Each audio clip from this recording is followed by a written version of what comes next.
Hello mga ka-learners! You learned in Lesson 1 the major events that brought about the 1986 EDSA revolution. In this lesson, you will learn more about the revolution, why Filipinos are proud of it, and why the people who witnessed it, both here and abroad, admired the Filipinos. This lesson will discuss the events that happened during the 4-day revolution. It will also discuss the heroes who emerged during this remarkable phase in our history. In this lesson, we will describe how the 1986 EDSA revolution took place. Look at these photos. Do you know what they mean for the 1986 EDSA revolution? This is the laban symbol, a popular symbol used by the supporters of Cory Aquino during the 1986 EDSA revolution. The flowers and the rosaries were also used by the people during their peaceful protests. The Shrine of Mary, Queen of Peace, located at the corner of EDSA and Ortigas Avenue, was a focal point of the 1986 EDSA revolution.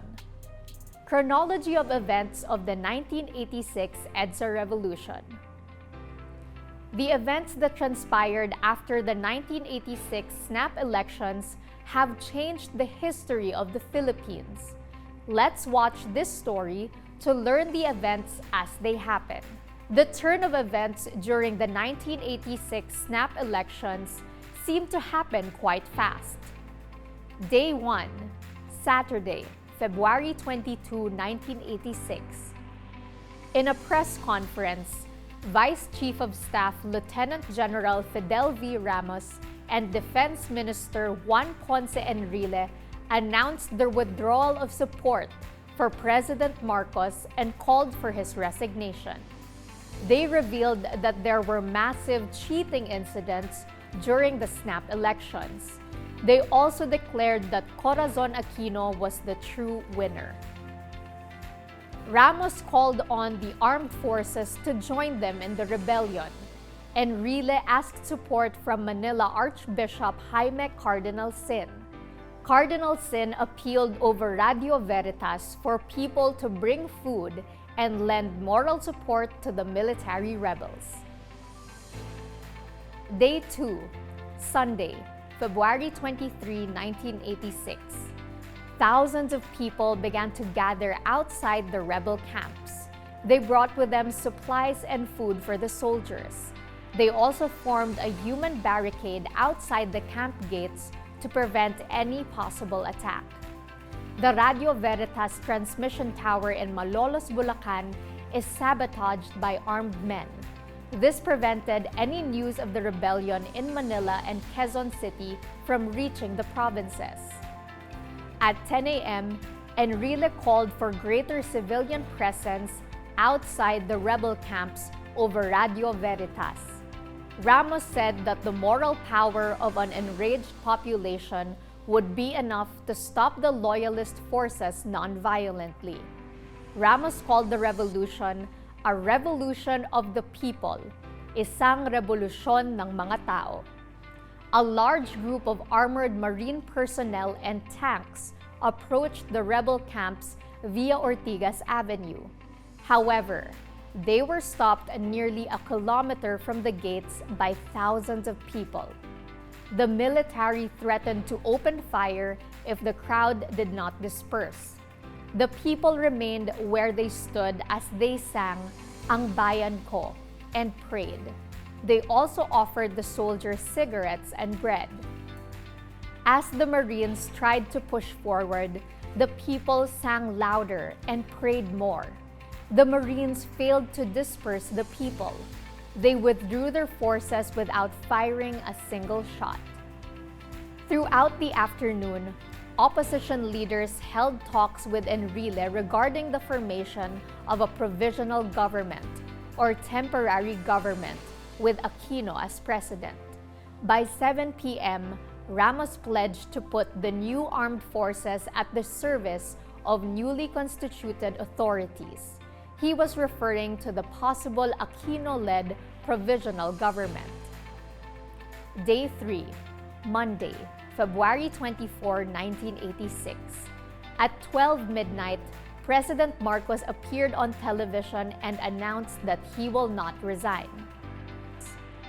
I have the power to destroy this rebellion if I feel enough is enough. I am not sick, I am strong. I will not resign. I will even lead the troops against Enrile and Ramos. I smell gunpowder like an old war horse. During the day, Loyalist Marines attacked the human barricades near Camp Crame using tear gas and clubs. Rumors were also spreading that President Marcos and his family had fled the country and were in Guam. The people rejoiced in what they thought was their victory. However, Marcos dispelled the rumors that he left the country when he appeared on national television. He declared that he will never leave the country and declared a state of emergency. The live broadcast was suddenly cut off when the rebel forces stormed the network. A few hours later, Channel 4 was under the rebels' control and called itself Radio Pilipino. Marcos loyalists, on the other hand, made a counterattack and seized privately owned Channel 7. At 7:30 p.m., Marcos was asked in an official statement by the U.S. government to resign in order to avoid violence. Almost an hour later, Marcos responded to the U.S. statement that he will never resign and that he will fight to the last drop of blood. A curfew from 6 a.m. to 6 p.m. was implemented. The people, however, ignored the curfew as they continued to gather at the barricades. Day 4, Tuesday, February 25, 1986, 10:15 a.m. Despite the danger of establishing a new government, Cory Aquino is sworn into office by Supreme Court Senior Justice Claudio Tihanqui as the first woman and 11th President of the Philippine Republic. The event took place at Club Filipino. Salvador Laurel is sworn in as Vice President. Ramos and Enrile were appointed as Armed Forces Chief of Staff and Defense Minister, respectively. Meanwhile, Marcos took oath at the Malacañang Palace. His running mate Arturo Tolentino was absent during the inauguration. While the inauguration was going on, the transmissions of channels 2, 7, and 9 were cut off as rebel soldiers took control of the stations. 9:50 p.m. Marcos and his family leave the country and flee to Hawaii together with General Ver and other supporters. The people celebrated Marcos's departure. The people were shouting, "It's Liberalization Day." Fireworks were set off as the people danced with joy.